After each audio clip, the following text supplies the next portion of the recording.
Olá, eu sou o Cleiton Monte e esse é o nosso Análise em Foco, um espaço semanal para reflexão objetiva, clara e compreensível. Atendendo a pedidos, eu vou analisar brevemente a conjuntura política envolvendo o presidente Bolsonaro e seu governo. Um cenário extremamente negativo.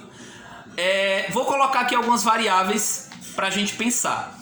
A primeira delas se refere às pesquisas que foram divulgadas recentemente, né, pelo Datafolha, que apontam que cenário? A gente tem um acréscimo das pessoas que passam a avaliar o governo como ruim ou péssimo, saiu de 45% para 51%. Se esse cenário ele se agrava nos próximos meses, é um sinal vermelho que se acende imediatamente. Nós temos também pela primeira vez a maioria da população aprovando o processo de impeachment. Esse também é um dado novo. Nas pesquisas anteriores você tinha sempre um cenário de empate ou de rejeição ao processo de impeachment. E ligado a essas pesquisas, nós temos também o avanço dos seus adversários, com destaque para o ex-presidente Lula, que em algumas pesquisas tem possibilidade real de vencer no primeiro turno. Então essa é a primeira variável, as pesquisas. A segunda variável são as manifestações. As manifestações elas passaram a ganhar uma outra intensidade. Elas deixaram de ser especificamente e de forma restrita manifestações da esquerda e passaram a agregar nomes da direita, conservadores, né, liberais, passaram a ter a força de outros grupos políticos para além da esquerda. Então esse é um segundo dado muito importante, né? O terceiro dado importante, que forma uma tempestade muito ruim para o presidente, são as investigações da CPI da Covid, né? As investigações da CPI da Covid passaram a municiar a oposição de dados, de materiais concretos que podem apontar para falhas, omissões, incompetências, crimes do presidente e do seu governo. Mas mais grave ainda é o escândalo de corrupção que a CPI trouxe à tona, né? Nesse escândalo que envolve prevaricação do presidente da República, envolve nomes ligados ao governo, como o líder do governo, Ricardo Barros, e figuras do Ministério da Saúde.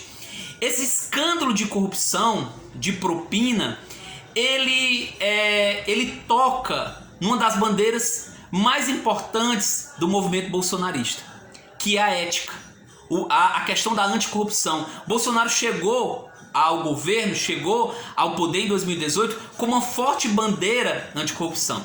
Aí alguém vai dizer assim, mas a gente está falando de investigação, ninguém ainda foi apontado como responsável por uma transação A ou B. Mas na política, o escândalo ele já faz um grande estrago.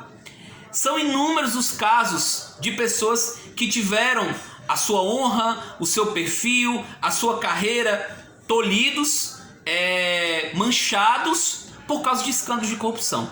Então, somente quando você apresenta uma denúncia e aquele que está sendo denunciado, ele não apresenta uma resposta convincente, isso é suficiente para causar um grande estrago. Então são três variáveis importantes. As pesquisas que apontam a redução da popularidade do presidente, um crescimento dos seus opositores, as manifestações de rua que estão crescendo, né, e passam a ter uma maior divulgação da imprensa, e o trabalho da CPI.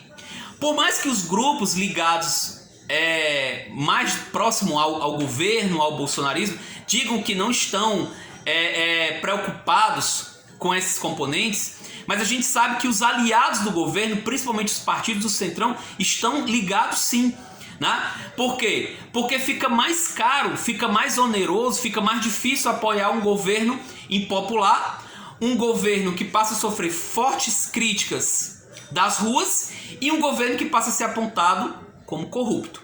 Isso não quer dizer, vale apontar, isso não quer dizer que o presidente e o governo estão mortos, né? Estão dados como fora da disputa, de jeito nenhum, né? O presidente, ele pode sim reconfigurar sua imagem, ele pode se criar uma nova resposta, ele pode sim vencer esses obstáculos, né?